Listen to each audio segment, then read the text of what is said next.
Bonjour à tous, on se retrouve aujourd'hui pour un nouvel épisode de Kowloon Generic Romance, qui était un petit peu moins intense que les épisodes qu'on a eus jusqu'ici, mais dont le plot twist de fin confirme certaines choses qu'on pensait depuis quelque temps, et pose encore plus de questions et de mystères sur la série. Donc on reprend à la fin de l'épisode 4, donc quand Kudo nous a annoncé qu'il avait tué Kujirai, l'original, qui que ce soit. Et l'épisode commence aujourd'hui en nous disant non, c'était une blague, comment tu réagirais si je te disais ça? Je déteste ce genre de technique. Je vais être très honnête, c'est une technique de narration que je trouve paresseuse, fainéante, qui essaye de créer du suspense et du drama pour rien. Alors, ça ne veut pas forcément dire que Kudo n'est pas responsable de la mort de Kujirai. Si Kujirai est bien décédé, ce que Gwen a l'air de confirmer également. Mais il y a pas mal de trucs à discuter là-dessus. Ça ne veut pas dire donc qu'il n'est pas responsable d'une manière ou d'une autre, surtout vu comment se termine l'épisode. Mais voilà, peut-être qu'il joue juste. Je peux interpréter ça d'une façon. Il a voulu être honnête à la fin de l'épisode dernier, mais il s'est rétracté en mettant ça sur le compte de l'humour. Ça me fait beaucoup penser au personnage de Loki dans Fairy Tail, qui, pareil, assez tôt dans l'histoire, il lui arrive quelque chose de terrible. Il essaye de chercher du réconfort auprès du personnage de Lucie, mais en même temps, il essaye de faire passer ça pour une blague, un petit peu pour pas qu'elle s'inquiète pour lui réellement. C'est un petit peu le type de sentiment que je ressors de cet épisode. Donc, suite à ça, l'épisode va beaucoup se concentrer sur Yaome.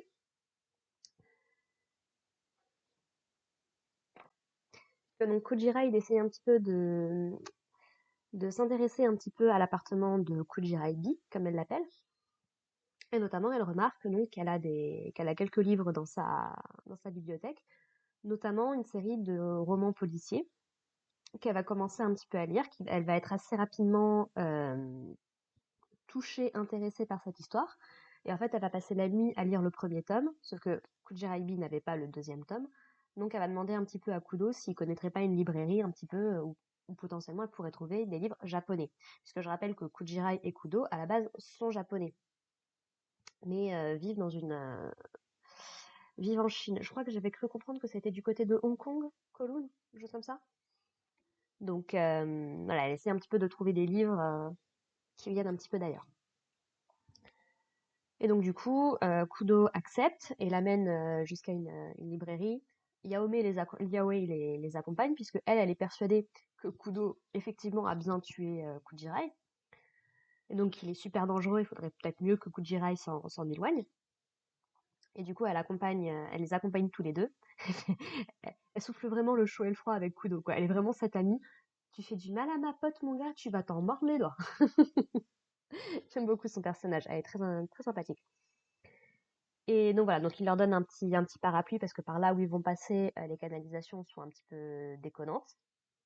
Et on ne sait pas trop ce qui coule du coup de ces canalisations. Ce qui me fait un peu poser la question, qu'est-ce qu'il pourrait y avoir de potentiellement. Alors, est-ce que c'est juste parce que c'est dangereux ou est-ce que c'est juste parce que bah, c'est jamais très agréable d'avoir des trucs sur soi? En vrai, les deux se valent, mais s'il y a potentiellement quelque chose de dangereux, il y aurait quoi dans les canalisations de dangereux concrètement? Ça m'intéresse beaucoup. Mais bon. Du coup, donc ils arrivent dans cette librairie où travaille d'ailleurs Xiaoé. Euh, donc voilà, ça surprend un petit peu tout le monde. Donc on l'avait vu au tout début de l'épisode 1, travailler dans un magasin. Donc là, elle fait aussi librairie. Donc elle a elle utilise le mot pas bento, mais je sais plus, mais le mot en japonais qui veut dire job à temps partiel, quoi. C'est par exemple les étudiants, les lycéens peuvent avoir un petit travail à côté de leurs études. Ça dépend visiblement des régions, mais il est possible qu'ils aient un petit travail à côté. Donc visiblement, Xiaoe ne travaille pas à temps plein. Donc c'est plutôt intéressant ça aussi à noter. Donc elle trouve le deuxième tome qu'elle cherchait. Problème, il y a a priori une erreur d'impression, puisque à un moment, il y a plein de symboles bizarres, un petit peu codés ou autres, qui débarquent. Alors, est-ce que c'est juste une erreur d'impression? Est-ce que ça peut vouloir dire quelque chose de plus grand? Est-ce que c'est un roman policier? Donc moi, ça m'étonnerait même pas qu'il y ait vraiment des trucs comme ça là-dedans. Kudo lui explique qu'il a lu ces bouquins-là et que s'il est prêt à lui révéler qui est le coupable et tout, forcément c'est Kudo. Il lui dit non, non, non, je veux pas savoir, je trouverai un autre bouquin qui n'aura pas d'erreur d'impression. Et donc du coup, ils finissent par partir. Je crois que c'est Xiaomi justement qui donne à Kujirai des places pour aller voir un film. Sauf qu'elle veut inviter Yaomé, qui refuse catégoriquement, ça a vraiment pas l'air de lui plaire. On va rapidement comprendre pourquoi. Donc Kujirai va voir le film, elle est très impressionnée, tout va très bien. Et donc alors qu'elle est en train d'en discuter avec Xiaomé, qui est en train un petit peu de chercher du tissu pour ses créations, elle lui dit ah oui, il y aurait pas mal de robes, de trucs qui te plairaient bien là-dedans, tu devrais vraiment aller le voir et tout. Et Yaomé, elle est vraiment en mode rejet total, quoi. Il y a vraiment quelque chose qui lui va pas là-dedans.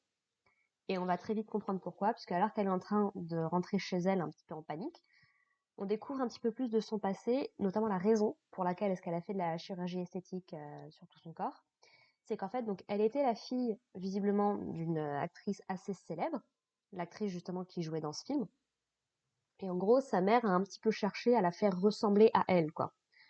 Donc, c'est quelque chose qui a vraiment empoisonné la vie de Yaomé, qui l'a fait vraiment se sentir très mal. Elle a eu l'impression, en fait, vu qu'on essayait de la faire ressembler à sa mère, de perdre son identité en tant que personne elle-même, en fait. Donc, c'est aussi pour ça, ça explique pourquoi est-ce qu'elle est dans tout ce délire. Moi, j'apprécie les copies, moi, j'apprécie les choses qui ne sont pas réelles. Ça lui donne encore plus de points communs avec Kujirai et c'est toujours une bonne chose, du coup. Et donc, du coup, Kujirai, voyant bien qu'elle a blessé son amie, essaye de trouver un cadeau qu'elle pourrait lui offrir. Mais elle est un petit peu perdue, elle sait pas trop, elle voudrait pas refaire une erreur, en fait. Et donc, elle demande un petit peu des conseils à Kudo, qui lui dit, écoute, oui, c'est très bien si tu veux lui faire un cadeau. Maintenant, je peux pas t'aider non plus, je peux pas t'aider des milliers des cents, quoi. Et donc, finalement, Kujirai décide de lui acheter des petites tartelettes aux œufs, qui était le truc que Yaomé lui avait offert quand elles se sont rencontrées, en lui disant, voilà, c'est un petit peu le cadeau d'anniversaire de ma nouvelle moi, quelque chose que j'aime bien, donc voilà, je te l'offre, Kujirai. Il lui dit non, tu vas pas très bien. Et du coup, c'est vraiment adorable de voir Kujirai retourner la faveur. Et en fait, il se passe à ce moment-là un truc assez bizarre avec Yaomé, puisque elle retrouve son apparence d'avant, sans toute la chirurgie et tout. Il y a deux façons d'interpréter la chose. Soit c'est effectivement potentiellement qu'on est dans une sorte de simulation, de truc bizarre, et que la façon dont tu te vois influence ton corps physique dans cet endroit-là, qu'on soit dans une simulation ou dans un truc de science-fiction plus global. Mais soit c'est ça, ce qui irait avec tout le délire avec Générique Terra, ou alors ça peut aussi être la façon dont Yaomé se voit à ce moment-là. Elle dit notamment à Kujirai, qui est de l'autre côté de la porte, qu'elle n'a pas son apparence habituelle à ce moment-là et que elle peut pas vraiment lui parler, elle se sent pas à l'aise, quoi. Et Kujirai à ce moment-là va lui dire, écoute, moi la Yaomé que je connais, elle est comme ci, comme ça, c'est quelqu'un que j'apprécie beaucoup. Et en fait, elle redonne confiance à Yaomé, qui du coup sort de son appartement avec l'apparence qu'on lui connaît, habituelle. Donc, honnêtement, tant qu'on ne sait pas concrètement ce qui se passe avec Kowloon, je préfère me dire que c'est juste la façon dont Yaomé se perçoit elle-même à ce moment-là. C'est-à-dire que elle essaye de prétendre que tout va bien, qu'elle est cette nouvelle personne et autres, mais là, ça lui est tombé directement dessus. Elle n'a pas eu le temps, en fait, de mettre ses défenses en place pour affronter, du coup, ce passé qui la hante. Et c'est pour ça, en fait, c'est comme si d'un coup, toute l'anxiété lui était revenue dans la tronche et qu'elle n'avait pas su la gérer, en fait. Et qu'elle se dit, donc peu importe ce que je peux faire, en fait, les gens continueront à me voir comme telle personne, quoi. Donc, personnellement, c'est mon interprétation de la chose, mais je reste ouverte à ce que ça puisse vouloir dire autre chose. Et donc voilà, les deux se réconcilient. Et c'est la fin de cette partie-là. Autre détail assez intéressant dans cet épisode-là, c'est que Ebinuma doit, comment dire, il doit participer à une émission télévisée en live pour un petit peu vanter les produits de sa société.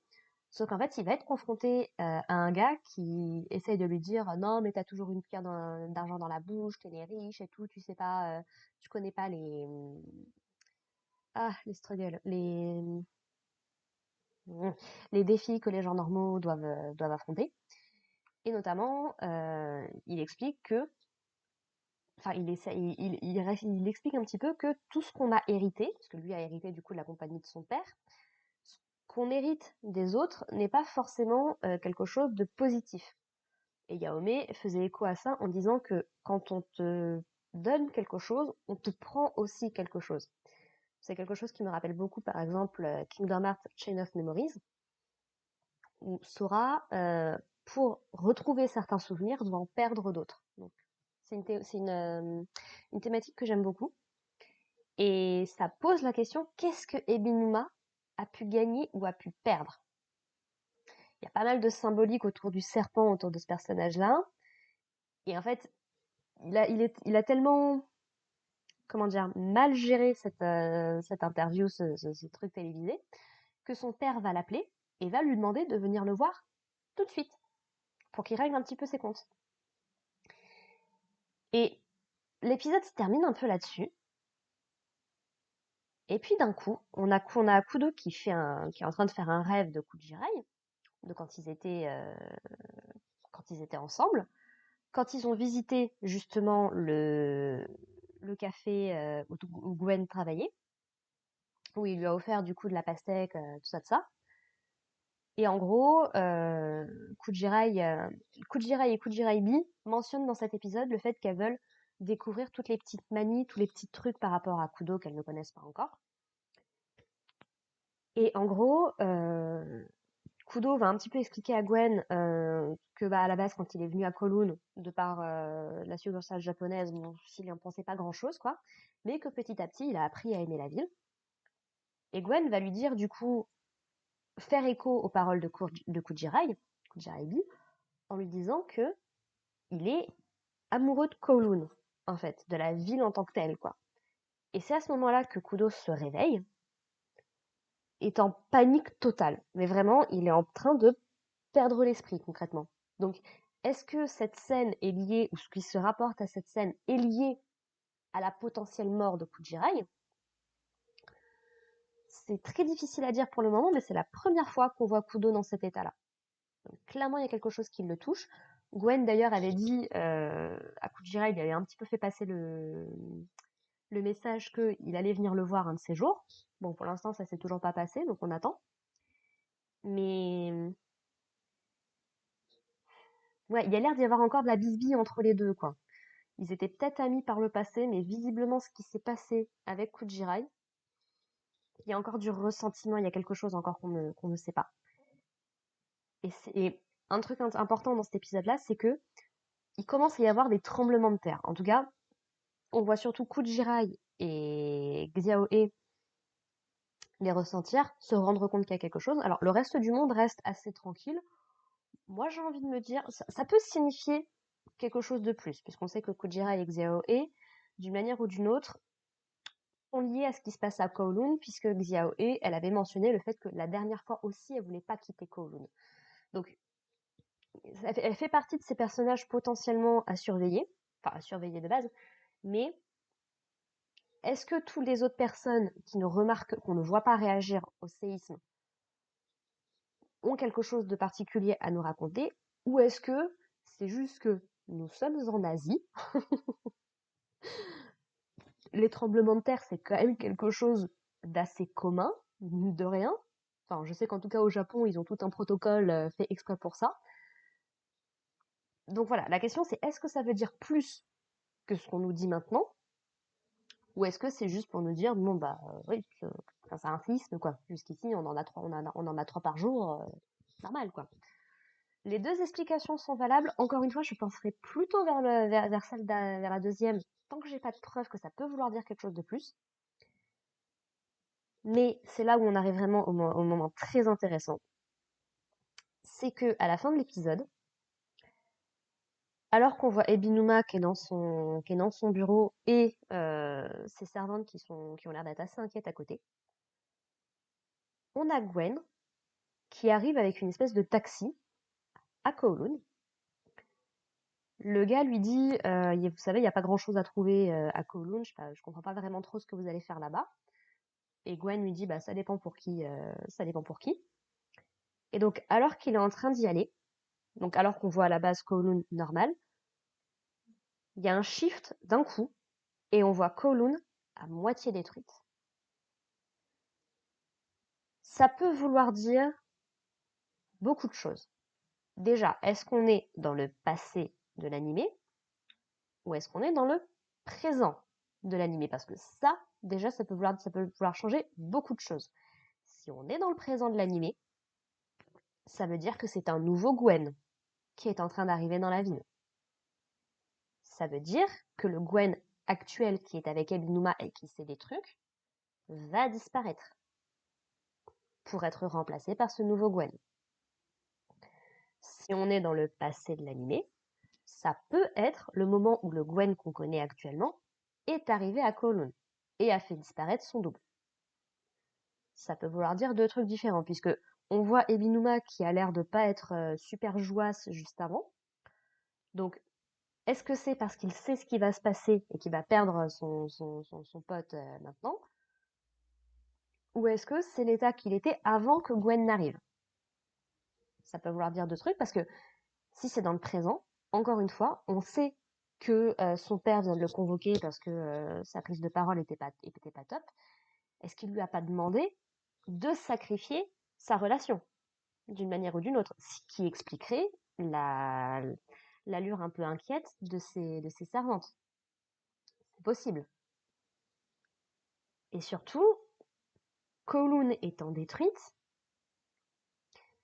ça expliquerait la fin de l'épisode 1, quand Kujirai a eu cette espèce de flash du bar dans lequel elle était, à moitié détruit, à moitié abandonné. Ça peut très bien être lié à ça.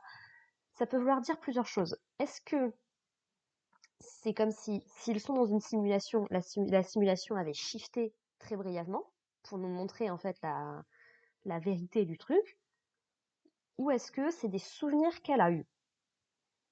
Ça peut vouloir dire deux choses différentes, parce que si c'est la simulation qui lui a montré le truc, ça veut dire qu'il y a quelques personnages qui sont en train d'errer dans une ville déserte, mais en train de voir autre chose. Une ville beaucoup plus belle, où tout va bien, quoi.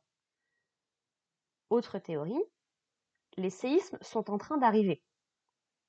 Donc, est-ce que c'est pas une façon de nous dire que ce qui s'est passé par le passé, ce qui a peut-être mené à la mort de Kujirai, c'est peut-être ça qui lui est arrivé, est en train de se reproduire? Ce qui est justement qui peut potentiellement être lié au fait que Kudo est en train de péter les plombs. Jusqu'à quel point est-ce que nos personnages sont au courant de ce qui est en train de se passer? Je parle principalement de Gwen et de Ebinuma, puisque quand Gwen arrive à Kowloon, Kowloon a l'air normal. C'est plus quand on a l'autre personne qui parle qu'on voit Kowloon détruite. Donc, est-ce que Gwen est au courant de l'état actuel de Kowloon, ou est-ce que lui aussi est pris dans cette espèce d'illusion? Pareil pour Ebinuma, parce que visiblement, Ebinuma est au courant qu'on peut faire venir, qu'il se passe des trucs bizarres, mais il n'a pas l'air d'être au courant de tout. Donc pareil, qu'est-ce qu'il sait? Quelle influence il a là-dessus? Et bien évidemment, tout nous ramène à Générique Terra. Qu'est-ce que Générique Terra? Pourquoi est-ce que ça a été construit? Pourquoi est-ce que ce n'est absolument pas présent dans tous les flashbacks que Kudo a de Kujirai? On remarquera encore une fois qu'il n'y a qu'avec lui qu'on voit la Kujirai d'avant. Donc, Kudo est comme narrateur pas fiable, moi je continue à y croire perso. Et si Générique Terra n'était pas construite au moment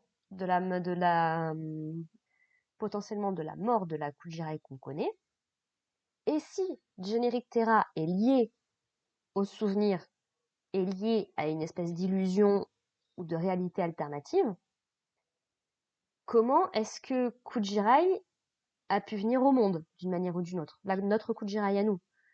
Est-ce que tout ne se base que sur les souvenirs de Kudo? On sait que Kudo n'est pas au courant de tout, puisqu'il s'est étonné que Gwen ait disparu. Donc, il n'est pas au courant de ça, pour le coup. Donc, encore une fois, Kowloon a cette capacité à te donner des réponses, et puis d'un coup, pouf, ça part sur autre chose. C'est super stimulant, c'est super intéressant, mais c'est dur d'attendre une semaine de plus. Et je me refuse à aller lire le manga. Alors, j'ai vu passer un petit peu sur YouTube qu'apparemment, il y aurait du contenu qui aurait été coupé par rapport au manga dans cette adaptation. Donc, je serais très curieuse de lire le manga, du coup, après avoir vu la série en entier, pour voir, du coup, qu'est-ce que le manga apporte qu'on n'a peut-être pas forcément dans l'animé. Et vu que le manga est pas encore fini, comment dire, est-ce que potentiellement la fin sera la même? Parce que la fin, en fonction de comment est-ce qu'ils expliquent l'histoire, tous les mystères qu'on nous montre et tout, ça peut pas mal changer l'appréciation d'une série, hein. On a beau adorer une série, si la fin est pourrie, ça te laisse toujours un goût doux amer, quoi. Tu peux toujours apprécier la série pour certains moments, pour ce qu'elle raconte et tout, mais quand tu sais vers où ça va aller, ça peut être difficile de cacher son ressentiment. J'en sais quelque chose. The Promised Neverland, Seven Deadly Sins, Naruto, plein de trucs. Donc voilà. Sur ce, bah écoutez, j'ai pas mal parlé. N'hésitez pas à me dire ce que vous en avez pensé dans les commentaires, potentiellement vos théories si, comme moi, vous découvrez l'animé, ce que vous pensez de mes théories, de mes remarques à ce sujet. Et puis, bah, je vous propose du coup qu'on se retrouve la semaine prochaine pour l'épisode 6. Et puis bah, en attendant, portez-vous bien. Allez, bye les gens.